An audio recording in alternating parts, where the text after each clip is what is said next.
আপনারা দেখছেন নিউজ 24 নবীনগর, সত্যের পক্ষে অঙ্গীকারবদ্ধ।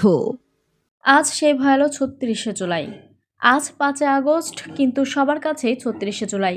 কারণ ১৭ বছর অনেক চড়াই উতরাই পেরিয়ে, অনেক আন্দোলন সংগ্রাম, গুম খুন, জেল জুলুম অত্যাচার সহ্য করে, অনেক রক্তের বিনিময়ে বাংলার জনগণ ফ্যাসিস্ট অবৈধ হাসিনা সরকারকে হটিয়ে একটি নতুন বাংলাদেশ রচিত হয়।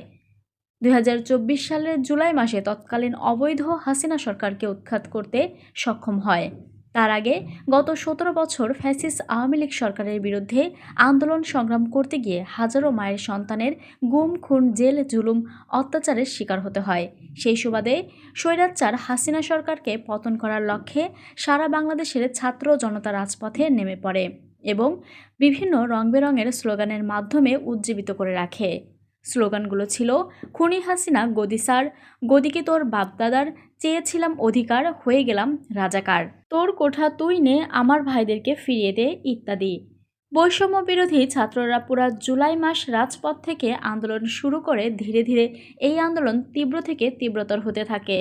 আর এই সময় খুনি হাসিনা আন্দোলনকে কেন্দ্র করে বিভিন্ন জায়গায় হাসিনার পুলিশ, ছাত্রলীগ, যুবলীগ রাস্তায় নামিয়ে গুলি করে অনেক ছাত্র জনতার বুক ঝাঁঝরা করে দেয়। যেমন আবু সাইদ, মুগ্ধ, ওয়াসিম আরও অনেকেই শাহাদত বরণ করেন। ৫ আগস্ট বেলা বাড়ার সাথে সাথে স্বৈরাচার হাসিনা সরকারের পায়ের তলা থেকে মাটি সরতে থাকে। এরই মধ্যে খবর আসে হাসিনা দেশ ছেড়ে ভারতে পালিয়ে গেছে। তখন সারা বাংলাদেশের জনগণ রাস্তায় নেমে জাতীয় পতাকা হাতে নিয়ে আনন্দ উদযাপন করে দিনটি অতিবাহিত করে। তারই ধারাবাহিকতায় নবীনগরে ও আন্দোলন সংগ্রামের কোনো কমতি ছিল না।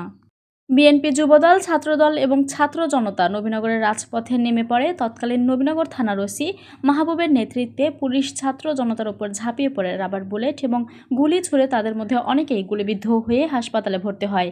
পাশাপাশি বৈষম্য বিরোধী ছাত্র আন্দোলনের ছাত্রী, ব্রাহ্মণবাড়িয়া জেলা ছাত্র দলের সাবেক সহসভাপতি মোহাম্মদ ইকবাল হোসেন, রাজুর মেয়ে ইসরাত জাহান ইকরা, তার সহযোদ্ধা সুমাইয়া, নাদিয়া, সাদিয়া সহ কয়েকজনকে থানায় নিয়ে আটক করে রাখে। এই খবর ছড়িয়ে পড়লে নবীনগরের আন্দোলন আরও তীব্র হয়ে ওঠে।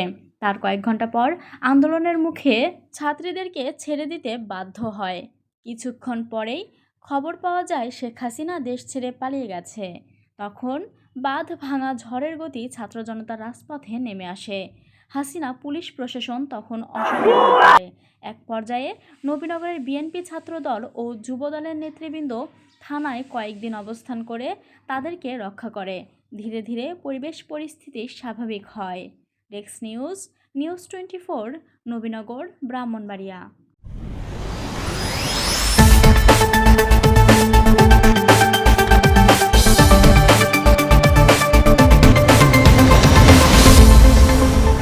আপনারা দেখছেন নিউজ 24 নবীনগর, সত্যের পক্ষে অঙ্গীকারবদ্ধ।